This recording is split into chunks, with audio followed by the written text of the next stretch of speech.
Hi, Brad. Oh, I mean, hi, Doug. Hi, Ryan. Oh, I mean, Mark. Oh, you're pretty good with that sarcasm today. Well, you know, it's my age. I have a right to be a cranky old buzzard. Well, you're pretty quick. That's all I'm trying to say. You're just fast. Speedy, speedy, speedy. Speedy. That's you. Speedy. Um, wow. What a can of worms you've opened up here. The Switch to Freedom. Nice title. But I tell you, I'm not so sure you can just throw a switch and it's off and on. I mean, there's a whole bag of goods here, isn't there? Well, it just seems so simple to me, but I'm not, of course, as complex a person as you are. Well, okay. Well, let's just take a couple of instances. I'm assuming that the people that are watching this have actually read the article and know that we're talking about a shift between an attitude of doing something out of obedience to an attitude of doing something because it's expedient. And the word expedient can mean a multiple of things, which is why I think I was challenged by this in the first place. And what jumped to my mind was expedience means because it's convenient for me. It's the easy thing to do. But obviously, expedience means many more things than that. It means that it's somewhat the best thing to do as well. And that's where the conflict is. At least that's where the potential for conflict is for me, in that am I following a rule or an instruction because it's convenient for me, or am I doing it because I know that that's the best thing to do? Ooh, that's a pretty good distinction. I know what hit me about it, and it hit me while I was writing it, and I was kind of getting it to write, and then it hit me after rereading it. It was early this morning, like about 4 o'clock. So anyway, what came to me finally was, oh, wait a minute. One of the synonyms for expedience is really convenience. And it hit me that so many people, and you've got a great picture up there, I notice, have it programmed in them to be obedient or else. That certainly seems to be the case in a lot of religious activity, obedience to a religious doctrine, and I've got to do this because there's an or else in the background. Sure. There's God will get me if I don't. How many people have converted to Christianity or some religion because of a perceived danger?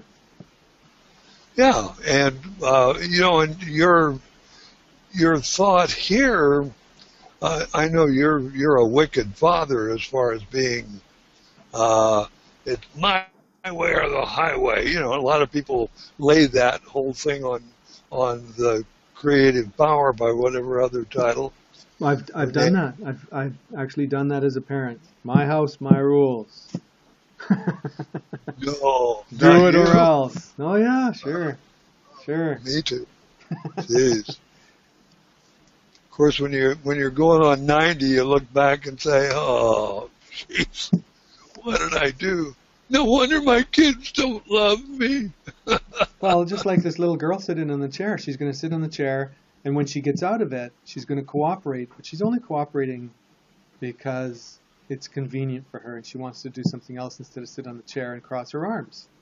Doesn't mean she's accepted whatever it is that she's being instructed to do there. I mean, here's the father pointing, "Oh, you must do." Okay. Well, it would be so nice to come up with a slogan like, and I have to admit to this. I was thinking, gee, wouldn't it be great if we had a slogan that could go viral? I still have this great ambition for what we do to to get a little back to some of the notoriety we used to have, the notoriety in a positive way, uh, and a viral slogan like obedience versus expedience, and it doesn't work because of the thing that expedience really is convenience is another term for it. But when we realize that the rules, and when we realize, even like the little girl will realize at some point, excuse me, sorry about that, got a tickle. Uh, she'll realize it someday, particularly when she has children of her own, that part of the motivation of us laying down those kind of rules is we love our kids. Well, so, but we grow up in this kind of rebellious, our country, not your country as much as ours, that you're in Canada, I'm in the U.S., but our country is founded on rebellion. You guys still give, what to the queen or king or whoever it Lip happens to service. be. We give her lip service. Yeah, and and and we give lip service quite a bit to our own country. So I'm not demeaning or denigrating Canadians for just going through the motions, but nonetheless, um, most people in this country are not avid patriots.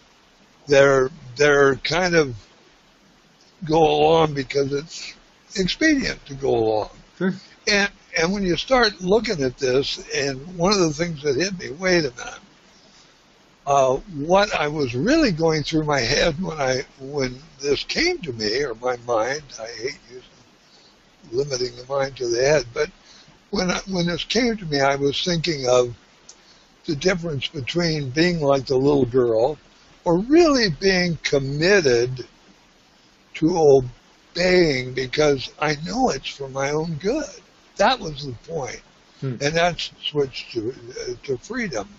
And unfortunately, obedience or expedience doesn't quite hit that, but maybe the phrase will catch on anyway. Yeah. Obedient or expedience because I know it's good for me. And so, hey. Well, actually, the thing that intrigued me about your article was you, in most instances, if you choose expedience, don't just choose expedience. Ask, how is this for my better good? Ask the question, and wait for the answer. And your article said, it may not come immediately. It may come through a history, like in the case of these two little boys here brushing their teeth. You're the taller, good-looking one, and I'm the little one with his mouth wide open, blah, blah, blah, brushing their teeth.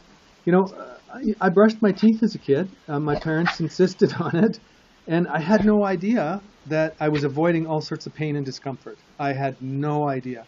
I see some people today that didn't brush their teeth, that didn't take care of their teeth. They're falling out. They've got cavities all over the place. They've got root canals. And root canals, boy, those are serious problematic issues they're finding out now for many, many people. And a rotten tooth that's untreated very quickly, or a tooth that rots, allows rotten, toxic stuff to go into your bloodstream and can cause a heart attack. I didn't know that when I was 4 years old, brushing my teeth because Mom said, and I didn't know. And so what struck me as a critical factor here is, my God, if you don't feel comfortable, or if you're feeling like I'm just doing this because I'm supposed to. There's that word, supposed to. Ask. Just ask. What is this for my better good? And maybe even might want to ask how. Show me. I want to see.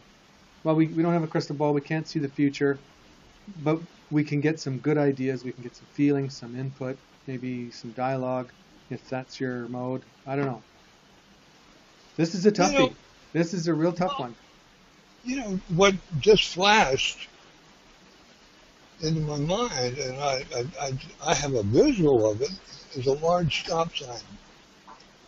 And, you know, immediately I was thinking, tonight, probably at 1:30, good Lord willing, and the creek don't rise, I'll head for the gym. Well, at 1:30 in the morning, you a signal that's red, and there's not one of those cameras on it or anything, and there's no traffic going anyway. I got to sit there for a minute, Well, it's for my better good, and I'll tell you how I'm seeing this, and I've never even thought of this before until now. If I just relax instead of getting in all of the habits I've had for lo these going on 90 years of rebelling against every cotton picking thing that goes on in life, um, I realize that this can be a time of relaxation. Just even though there's no traffic and there's not stress, at 1:30 in the morning, uh, somebody could be traveling at 80 miles an hour the other way, and because they see the green light, and I'm not that alert to it, wowie, and wow, so I would be the cause of that accident. Yeah, you could argue, well, they shouldn't be going 80 miles an hour, but and the same thing with stop signs or anything. When you get in the habit, and this is expedient. Wow, hey, maybe we're onto something here. Expedience versus obedience. When you see the possibilities, they just get in the habit of stopping at the stop sign and not doing what we call in this country a Hollywood stop, because that's how we drove in California. I live now in Florida, but um, it just it's for your own good, you know. And when you start looking at it that way and be committed to that as a habit, instead of allowing my natural or instinctive rebellious tendencies to rule me, say, as you just put it, wait a minute, is this for my better good? And when you pose that question, I said, well, wow, that's good. That's good process for simple things that were in the habit of obedience for expedience. It's just, more convenient. Be thinking and asking, and what is this for my better good? Then the need to rebel is removed because, hey, wait a minute, this is really for my better good. I'm beating this to death. I'm sorry, but it's just like, wow, I see the value of what we're talking about right now. So anyway, sorry, Mr. Interviewer, I'm going crazy. Yeah, you're kind of running off the deep end there, but you're on point.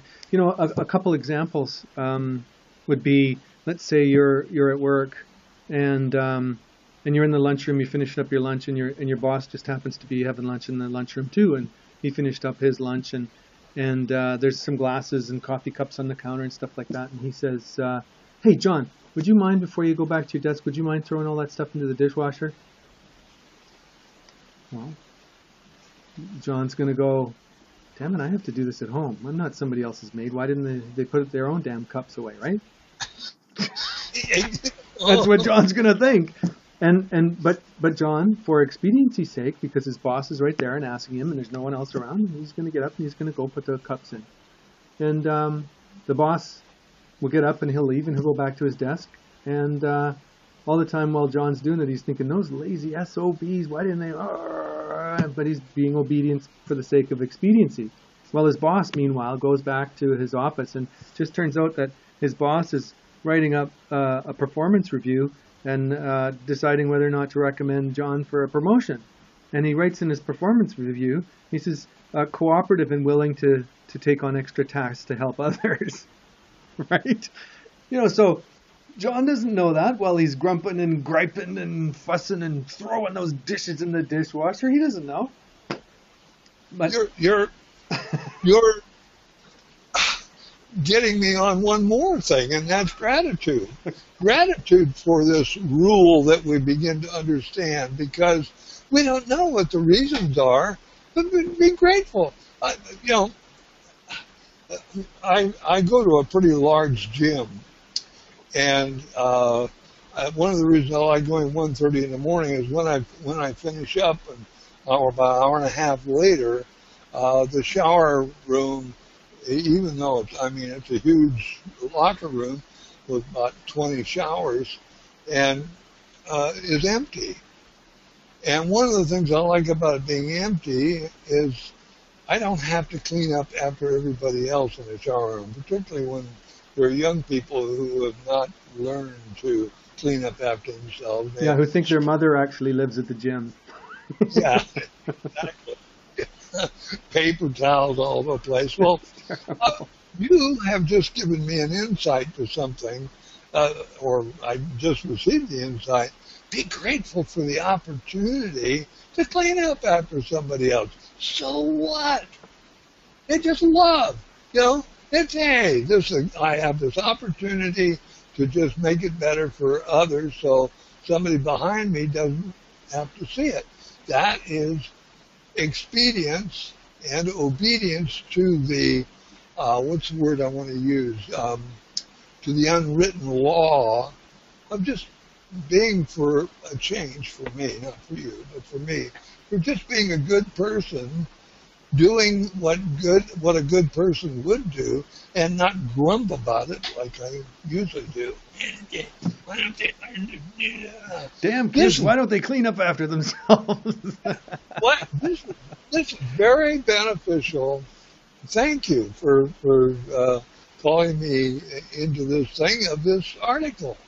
And how is it? Is it a good article? I am ready. I'm telling you, I've been thinking about it all morning. It has really turned my head upside down, inside out, and twisted some knots, and untied the knots, and twisted them back up. Oh my gosh! Any possibility we could regain some of our lost audience? No. Oh, no, we don't care about that anyway, and we're grateful for it. Go down the road and quit bothering us and don't argue with us. However, those of you who like it, we're sure glad you're here. Yeah, thanks for coming. Yeah. And same to you, Brad. Thanks for coming. Let's call it a day. Oh, okay, Ryan. Remember, this is Doug and Mark's show. Oh, the Doug and Mark show.